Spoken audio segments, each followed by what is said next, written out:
बिल्कुल हर्ष, ये काफ़ी अनएक्सपेक्टेड था और चांदी और सोने ने जिस तरह से निफ्टी और सेंसेक्स को एक तरह से आउट परफॉर्म यहाँ पर किया है वो वाकई में गौर करने वाली बात है और एनालिसिस भी इस पर थोड़ा सा होना चाहिए। सर इसी पे ही पहले सवाल एक पूछ लेते हैं आपसे कि अगर गोल्ड और सिल्वर की हम लोग बात करें, यहाँ पर आपने चार्ट्स देखे, यहाँ पर लगातार इसमें इजाफा हुआ है और लगातार यहाँ पर इजाफा होता वो दिख रहा है। आगे भी कई सारे एक्सपर्ट्स हैं जिनका ये कहना है कि उसमें बढ़ोतरी होगी, हालांकि आपसे भी हम लोग जानेंगे उसके बारे में। लेकिन जिस तरह से आउट परफॉर्म सर किया है सेंसेक्स और निफ्टी को, तो सोना और चांदी सर आप क्या सोचते हैं कि ये एक निवेश का बेहतर विकल्प एक तरह से साबित हो सकता है?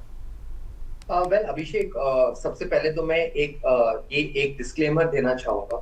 कि सोने और चांदी की जो बढ़त है वो ऐसा नहीं है कि ईयर ऑन ईयर या मंथ ऑन मंथ इसी हिसाब से बढ़ने वाली है। 70% के अगर एक एग्जॉर्बिटेंट रिटर्न्स अगर पोर्टफोलियोज में आए हैं तो इसका मतलब बहुत सारा इमोशनल बायसनेस भी है जो इसके रिटर्न में कंट्रीब्यूट कर रहा है। बिकॉज जनरली ऐसा देखा जाता है कि कोई भी एसेट क्लास इतना हाई रिटर्न्स देती है तो उसमें या तो एक बबल होता है या उसमें एक फोमो इफेक्ट होता है या उसमें कोई जियोपॉलिटिकल एंगल होता है जिसके कारण एकदम रिटर्न्स आते हैं। तो सबसे पहले तो मैं आपको ये बताना चाहूंगा, सोने और चांदी स्पेसिफिकली जो चांदी में जो स्थिति रही है, अगर आप पिछले 20 दिन का भी अगर आप रिटर्न उठा के देखें तो वो 22% के आसपास है, जो कि एग्जॉर्बिटेंटली हाई रिटर्न्स है। और बहुत सारे इन्वेस्टर्स ने इस चमक में अपने पोर्टफोलियोज में उन्होंने डाला है और उनके देखा है कि पोर्टफोलियोज बड़े हैं। But going down the line हमें ये देखना बहुत जरूरी है, क्या सोना और चांदी जिस तरीके से 73% और 60% के रिटर्न्स आए हैं, क्या ये सस्टेन कर पाएगा या नहीं कर पाएगा। उससे पहले अभिषेक मैं आपको एक बताना चाहूंगा कि ये जो सोने और चांदी का जो कारण है बढ़ने का वो सिर्फ एक है और वो है जियोपॉलिटिकल अनसर्टेनिटी, जिसके कारण सोने और चांदी ने इतने हाई रिटर्न्स दिए हैं। स्पेशली अगर आप चांदी को देखें तो चांदी में तो बहुत ही एक्सेप्शनली हाई परफॉर्मेंस दिया है इन 2025।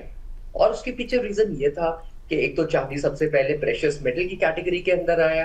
दूसरा जो गोल्ड टू सिल्वर रेशियो है जो जनरली 0.6 होता है वो इस समय 0.8 ट्रेड कर रहा है। तो वो तभी हो सकता है कि जब अगर हमें उसी लेवल पर आना है 0.6 के लेवल पर, वो तभी हो सकता है या तो गोल्ड के रिटर्न्स कम हो जाए या चांदी के रिटर्न्स एकदम ज्यादा हो जाए। और जिस तरीके से चांदी की एक इंडस्ट्रियल सप्लाई है जहां वो सेमीकंडक्टर्स में, चिप्स में यूज होता है, जिसके कारण हम देख सकते हैं कि चांदी का एक बहुत इंपॉर्टेंट यूसेज है, जिसके कारण चांदी एक बहुत प्रेशियस मेटल के अंदर एक कैटेगराइज हुई है। And last but not the least, एक ये जो एक फोमो इफेक्ट जो एक इन्वेस्टर्स के अंदर क्रिएट हुआ है चांदी को लेकर, उससे हम देख पा रहे हैं कि चांदी और सोने में एक बहुत बड़ी एक रैली आई है जहां इन्वेस्टर्स पार्टिसिपेट करना चाहते हैं। ये तो रहा एक आपके सवाल का एक पार्ट। दूसरे पार्ट, अब जो ये रैली आ गई है, क्या हमें इसमें पार्टिसिपेट करना चाहिए या नहीं करना चाहिए? राइट अभिषेक, आपका यही सवाल था। बिल्कुल सर, निवेश के लिए मतलब सोना और चांदी मतलब एक तरह से बेटर ऑप्शन हो सकते हैं, क्योंकि सेंसेक्स और निफ्टी तो सर इधर परफॉर्म नहीं कर रहे थे और जिस तरह से इन्होंने आउट परफॉर्म किया है सिल्वर और गोल्ड ने, तो आगे चल के अगर देखा जाए तो सिल्वर और gold as an commodity better option हो सकते हैं निवेश के लिए, मतलब पोर्टफोलियो के लिहाज से भी देखा जाए तो वैसे भी देखा जी। अभिषेक, अगर आप इस समय जितनी भी इंस्टाग्राम की रील्स खोल के देखें या यूट्यूब के वीडियोस देखें, वो हर एक ही चीज को दर्शा रहे हैं कि क्या चांदी में इन्वेस्ट करना इस समय बनता है या नहीं बनता है। तो आपके शो के माध्यम से, क्योंकि इतने करोड़ों लोग जुड़ते हैं आपके शो जो कि देखते हैं, मैं कुछ चीजों को बताना चाहता हूँ जो एक कंसेप्चुअल क्लैरिटी की तरफ जाते हैं। चांदी की लाइक फॉर एग्जांपल, अगर आपको सिल्वर में इन्वेस्ट करना है तो या तो आप ईटीएफ्स के थ्रू के माध्यम से इन्वेस्ट कर सकते हैं या फिर आप म्यूचुअल फंड में फंड ऑफ फंड के थ्रू आप इन्वेस्ट कर सकते हैं। तो ईटीएफ में अगर आप जब इन्वेस्ट करते हैं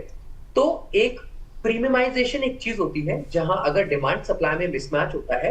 तो जो ईटीएफ्स की जो एक कॉस्ट होती है वो बढ़ जाती है 10 से 15% अगर डिमांड सप्लाई मिसमैच होता है, जो कि इस समय है, क्योंकि फिजिकल चांदी भी इस समय मिलना थोड़ा मुश्किल हो गया है। और बहुत जगह तो ये भी देखा गया है कि सरकार ने प्रेशियस सिल्वर को इंपोर्ट करने से भी मना कर दिया है। तो उसके कारण क्या है, चांदी के अंदर 10 से 15% का एक प्रीमियम जुड़ गया है एक ईटीएफ के अंदर। दैट मीन्स कि चांदी अगर 100 रुपए की भी है तो आपको 115 के भाव पे आपको मिलेगी। उसके अगर कॉरेस्पॉन्डिंग म्यूचुअल फंड्स भी हैं और उनके हम आई नैव देखते हैं जो कि प्रोस्पेक्टिव नैव होता है, वो भी आपको बढ़ी हुई मिलेगी, जिसका कारण सिंपल एक प्रीमियमाइजेशन। तो दैट मीन्स कि चांदी की जो कीमत बढ़ रही है वो उसके डिमांड सप्लाई मिसमैच के कारण बढ़ रही है। अदर देन द फैक्ट जो मैंने अभी बताया कि वो प्रेशियस मेटल है, इंडस्ट्रियल यूसेज बहुत अच्छा है, गोल्ड टू सिल्वर का रेशियो एंड जियोपॉलिटिकल रीजन जिसके कारण चांदी बहुत अच्छे रिटर्न दे रही है। But going down the line ये जो 10 से 15% का जो एक ईटीएफ में प्रीमियम जो एक आ गया है चांदी के अंदर, वो चांदी को एक नॉन अट्रैक्टिव बना रहा है in times to come for the investment point of view. क्योंकि जिस समय भी फिजिकल सिल्वर हमारे पास मिल जाएगी और डिमांड एंड सप्लाई मिसमैच खत्म हो जाएगा, ये जो 15% का जो प्रीमियम आपको चांदी में दिख रहा है ये कोलैप्स कर जाएगा। As a result of which आपके रिटर्न में 15% रिटर्न आपको कम मिलेंगे। So in that case going down the line अगर कोई भी इन्वेस्टर चांदी में इन्वेस्ट कर रहा है या सोने में भी इन्वेस्ट कर रहा है इस समय, वो एक लॉन्ग टर्म पर्सपेक्टिव के हिसाब से है। टाइम आउट करना इन प्रेशियस मेटल्स में बहुत मुश्किल है क्योंकि ये कमोडिटीज है एंड अनलाइक लाइक सेंसेक्स और निफ्टी जो कि बहुत सारे रिजल्ट सीजन पे वेरी करते हैं, एसेट बुक्स पे वेरी करते हैं, मर्जर पे वेरी करते हैं, चांदी और सोने जो होते हैं वो एमसीएक्स पे ट्रेड करते हैं। इनके ट्रेडिंग आवर्स भी अलग होते हैं, इनके पास बहुत सारे वेरिएबल्स होते हैं जो ये डिसाइड करता है कि चांदी और सोने का इस समय खरीदना एक लाजमी एक चॉइस है या नहीं है। And last but not the least कि चांदी और सोना अपना किस तरीके से प्रीमियम पे ट्रेड कर रहा है।